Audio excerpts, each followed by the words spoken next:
Salutations chers auditeurs et spectateurs, c'est Vérité à venir et aujourd'hui on se retrouve pour l'introduction d'un sujet que je viendrai à traiter plus en profondeur prochainement, mais qui a fait grand bruit à gauche comme à droite et au centre, la loi dite immigration. Mais avant ça, je vais faire quelques distinctions entre la gauche et la droite. À gauche, historiquement, ils veulent lutter contre le capitalisme et de facto contre les inégalités et surtout leur pierre angulaire, c'est lutter contre la droite, ils y voient du fascisme. Le fascisme, c'est donc imposer ses idées, ne pas débattre, être discriminant et surtout très violent. Ça, c'est le fascisme. Ça vous rappelle pas les modes opératoires de la gauche depuis tant d'années où on ne peut pas s'exprimer, où on ne peut pas débattre, où tout est clos, où c'est un entre-soi? Des gens déracinés de la société, je ne vais pas les pathologiser, mais on voit qu'ils sont en perte de conscience, en perte de repères. Le wokisme efface l'histoire et tente de la réécrire. Mais ce n'est pas seulement ça. C'est qu'aujourd'hui, ils ont les mêmes modes opératoires que les extrêmes. C'est-à-dire que tu déclares ne pas être de droite ni de gauche, dans leur équation, tu es de droite. Tu dis être apolitique, dans leur tête, ça résonne et ils t'accusent de faire le jeu de l'extrême droite. Ça, c'est dangereux. Dangereux pour la démocratie où normalement tout le monde est censé livrer ses opinions tant qu'elles ne nuisent pas à autrui. En l'occurrence, la droite, elle te dit tu es libre de t'exprimer. Tu veux être wokiste, on te voit comme un décadent, mais on accepte de débattre. Mais on te voit comme quelqu'un qui est en perte de repère, comme quelqu'un qui, petit à petit, va à sa ruine. Comme le socialisme, d'ailleurs, a ruiné notre pays. De l'utopie qui se transforme rapidement en dystopie. Des décisions qui sont contraires à certains choix vertueux. À la place de la vertu se trouve le vice. Alors on va resserrer la vis, et petit à petit, on va y remettre de l'ordre. Mais de l'ordre intéressant, qui laisse place au débat, qui laisse place à la diversité des idées et un peu à la diversité des cultures sans s'effacer. Nous ne sommes pas une société qui est censée être multiculturelle en faisant passer celle des autres avant les nôtres. Nous ne sommes pas de ce gauchisme qui d'ailleurs existe pas énormément sur la planète, hein, d'aimer plus les autres que soi-même ou que sa famille. Oui, c'est les autres avant les nôtres. Non, ça ne marche pas. Il n'y a qu'en France que l'on voit ça. Et même les personnes issues de d'autres populations, de d'autres horizons, en ont marre de ça. Parce que par la suite, ça s'appliquera à leur propre pays, à leur propre culture, à leurs propres coutumes. Alors la droite, elle dit, exprime-toi comme tu veux. Mais par contre, on luttera contre toi sur les idées et en résultera des politiques, en résultera de l'ordre sans appeler un meurtre, sans appeler à payer des gens moins chers que d'autres parce qu'ils sont issus de tel ou tel horizon. La droite n'a jamais prôné ça. Par contre, la gauche, elle, aime bien avoir cette main-d'œuvre. Souvent, elle vous dit d'ailleurs, la France ne serait pas dans une telle grandeur, dans de telles caractéristiques s'il n'y avait pas les étrangers.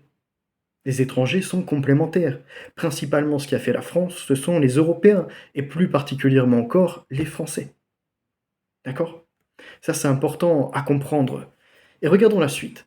C'est que nous, on débat des idées, des fois elles peuvent paraître radicales, mais nous sommes là pour aussi se remettre en réflexion et pour pouvoir évoluer ensemble. C'est un ensemble. On ne peut pas laisser le chaos se propager tel une gangrène et petit à petit ne plus pouvoir sortir de chez soi, petit à petit avoir peur pour ses proches, ou de se dire qu'à tout moment on va devoir se confronter à quelqu'un, on va devoir se battre, ou encore de se dire qu'il y en a qui vont profiter des aides sociales ou des associations en prenant les subventions par millions. Il faut mettre un holà, un stop. Et ce qui est incroyable tout de même, c'est qu'à gauche, c'est historique, hein. Ils veulent lutter contre le capitalisme, contre le méchant bourgeois, contre le salaud de patron qui met tout de même une infrastructure à disposition, du matériel. Et donc que sans ces prises de risques, sans ces investissements et sans tout le reste qui va avec, ces gens ne pourraient pas exercer leur métier. Ils pourraient être des artisans, mais galérer avant de pouvoir obtenir ne serait-ce que les outils. Mais ça, ils l'oublient souvent. Et étrangement, c'est la géométrie variable. Ils se scandalisent contre les patrons qui s'enrichissent. Certes, il y a un problème qu'il faut revoir au niveau de cet accaparement des richesses et de facto de ces inégalités. Mais la droite est plus intelligente. Elle dit il ne faut pas effacer le capitalisme, il faut le revoir. C'est-à-dire qu'il faut conserver ce qui est bon dedans, dans l'économie, etc. Et voir les axes d'amélioration, les axes de progrès, comme d'ailleurs toute société, comme tout progrès. Les progrès mécaniques, c'est pareil, ça y va par tâtonnement, là ça ne fonctionne pas, on revoit, puis on augmente, et petit à petit, le confort de vie s'accélère. Alors que la gauche, elle, nous mènerait à la ruine et à des choses moyenâgeuses, premièrement. À gauche, Donc ils se scandalisent sur ça, les patrons, l'accaparement des richesses, mais jamais également sur ceux qui fraudent dans le petit peuple. Ceux qui vont profiter des assos, ceux qui vont de facto profiter des transports gratuits, du RSA, mais aussi de l'éducation pour leurs enfants. Quand ils sont malades, eh ben, ils vont être soignés. Ça ne les scandalise pas. Des gens qui sont venus de d'autres pays et qui sont venus uniquement profiter. Et on voit très bien la gauche, qu'est-ce qu'elle fait? Elle les victimise. Elle leur dit: «Regardez, vous ne travaillez pas, c'est parce que vous êtes discriminés». Bon, déjà, premièrement, il faudrait voir les CV qui sont établis, la présentation, le langage qui est employé auprès du patron, est-ce qu'ils sont arrivés à l'heure? Il y a plein de critères qui rentrent. Les seules personnes pour lesquelles je peux entendre ça, c'est celles qui ont des diplômes. Mais ce qu'elles oublient, c'est que même les Français avec des noms, Pierre, Jean, ce que vous voulez, galèrent tout autant qu'eux, parce qu'aujourd'hui, avoir des diplômes, bac+5 et compagnie, c'est une confrontation et certains patrons n'hésitent même pas à mettre des offres d'emploi qui n'existent pas. Juste pour avoir des profils sous la main et à tout moment les recruter ou voire peut-être leur proposer des formations, leur proposer entre guillemets d'intégrer, en tant qu'apprenti ou en tant que personne étudiante encore si je puis dire, pour en profiter un peu de cette main-d'œuvre. Ça, c'est notamment dans les SS2I, donc tout ce qui est des sociétés de services de l'ingénieur informatique, entre autres. Mais bref, passons ce détail. Revenons à la gauche. La gauche ne veut donc jamais taper sur les fraudeurs du petit peuple, qui pourtant représentent à la fin des milliards. Mais ils te disent 10 milliards ou 50 milliards, c'est peu face aux 100 ou 200 milliards qui sont optimisés, oubliant qu'il y en a certains qui viennent à optimiser leur argent par un ras-le-bol quand ils observent de ce qui est fait, de la redistribution, quand ils observent que l'hôpital s'effondre, quand ils observent qu'il n'y a plus de sécurité, quand ils voient encore des jeunes générations qui n'ont plus de repères. La droite, elle dénonce le favoritisme. Elle, la droite, c'est la méritocratie. Donc l'idée de gauche, là, de dire qu'il y a les inégalités dans l'accès au logement, dans l'accès au travail, dans l'accès encore à la création d'entreprises, c'est un mensonge. La droite, elle vous dira, baladez-vous dans toutes les villes, dans toutes les grandes villes, ne serait-ce que les grandes villes. Est-ce que vous observez une diversité des commerces? Coiffeurs, restauration, boutiques, services après-vente pour certains objets, etc. La réponse est oui. Énormément de villes, actuellement en France, ont leur boucherie halal, ont leur restaurant, quel qu'il soit, de toute diversité, japonaise, turque, maghrébine, africaine, tout ce que vous voulez. Ça prouve donc qu'il n'y a pas de discrimination. Puisque si c'était un racisme systémique, ces gens ne pourraient même pas ouvrir leur boutique, ne pourraient même pas ouvrir leur commerce, ne pourraient même pas s'enregistrer. Et c'est pareil d'ailleurs pour les chauffeurs Uber, etc., qui sont mis à leur service. Après, s'ils sont exploités par maintenant une plateforme, c'est à eux de s'organiser. De comprendre que là, on était sur une plateforme notamment américaine qui, dans un objectif de mondialisation et de commerce qui est étendu, donc plus ils peuvent faire de profit, mieux c'est pour eux. Ils avaient juste à s'organiser entre eux, à mettre un pot commun, et pourquoi pas après pour former une propre société qui serait française, qui les ferait rayonner et qui leur permettrait de vivre convenablement. Alors, la gauche vend également à ces immigrés une histoire, qui n'est pas la réelle, hein, qui n'est pas véridique. Celle de dire que ce sont eux qui ont fait la grandeur de la France, que sans eux, il n'y aurait pas de France. C'est comme s'il n'y avait aucun Européen qui existait. Selon la gauche, ce sont les Africains qui ont fait la France. Donc qui ont fait les infrastructures, qui sont les ingénieurs, qui sont les médecins, qui ont fait l'histoire, etc. Bon. La droite, elle les ramène à la réalité et les invite au débat en leur disant quelles sont vos preuves historiques, où sont les articles, où sont les livres, où sont les preuves photographiques des entreprises, etc., qui prouvent vos dires. Nous, on peut au contraire vous montrer qu'en France, avant 1945, il y avait très peu d'Africains. Très très peu. Les seuls, on va dire, qui étaient un peu plus présents, à l'ordre de quelques centaines de milliers, c'était les Algériens, par rapport à l'histoire de la colonisation, etc. Et les autres étaient très minoritaires. C'est seulement après 1945 qu'il y a eu l'accélération petit à petit de l'immigration. Parce qu'au même moment, dans les précédentes années, on a eu de la perte française sur le sol français et européen de soldats qui étaient, eux, français. Quand ils n'étaient pas français de, entre guillemets, pure souche, ils étaient français de pays voisins qui partagent une histoire, celle de la chrétienté entre autres. Mais ça, ils ne veulent pas le reconnaître. Alors, la réalité, c'est que ce sont bien les Français et les Français européens qui, à plus de 80%, ont fait l'histoire, en tout cas de notre continent. C'est important à signaler.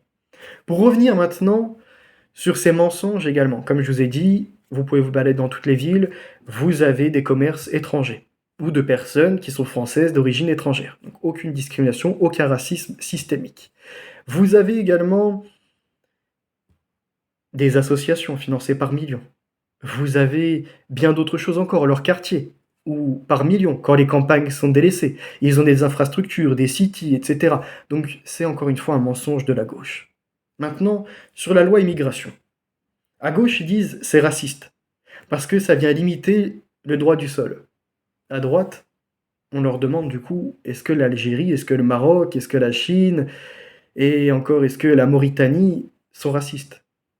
Puisque ils ont les mêmes lois, en tout cas par rapport à ça. C'est limité pour obtenir le papier sur leur territoire. Et puis, la gauche a dit, c'est raciste de mettre fin aux APL pour les étrangers. La droite a dit, les APL d'abord aux Français, les allocations d'abord aux Français, les aides sociales d'abord aux Français, les nôtres avant les autres, puisque les nôtres, de facto, iront travailler et participeront ou ont déjà participé pour la société. Là, ça ramène à nouveau à la réalité.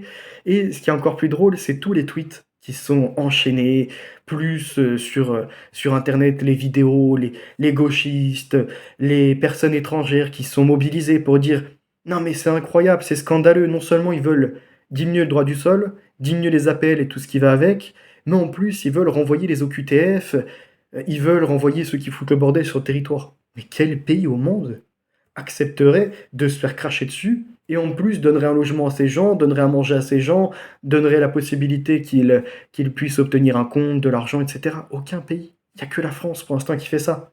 Donc le retour à l'ordre va se faire. Un ordre qui privilégiera les Européens avant les autres. Qui privilégiera ceux qui travaillent.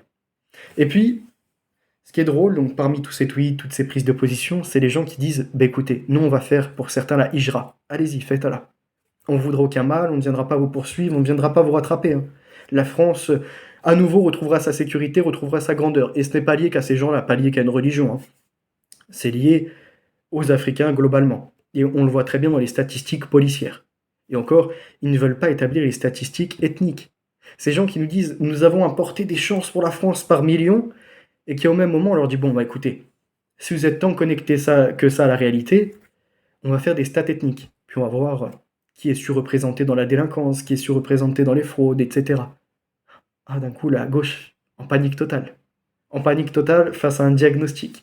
Mais ce qui est encore plus incroyable, c'est tous ces gens, et là je parle même pas de partis politiques ou, mais ces gens qui se sont exprimés pour dire que la France ne se portera pas mieux après cette loi, que la France ne gagnera pas plus au niveau du SMIC, ne gagnera pas plus en sécurité. Alors, j'ai quand même pris quelques notes. Hein. Je tiens à rappeler ceci. On va faire des économies. Moins de CAF déboursées, moins d'APL qui est à peu près dans ce secteur-là, moins de RSA. Déjà, sur juste ça par rapport aux étrangers, c'est plus de 10 milliards d'économies par an. Mais c'est également l'ASPA, allocation solidarité pour les personnes âgées. Des gens qui sont venus sur le territoire, qui des fois n'ont jamais cotisé, juste ont touché ou ont fait des enfants, 4 trimestres, etc. Donc ils ont obtenu après la possibilité d'avoir l'ASPA, et partent à l'étranger et vivent d'ailleurs jusqu'à je ne sais quel âge, et profitent comme ça en fait fraude. C'est après des membres de leur famille qui prennent le relais, etc. On a également les subventions aux associations, ne serait-ce que déjà celles pro-immigration. 750 millions en 2021. Ça a encore augmenté. Donc oui, on va faire des économies.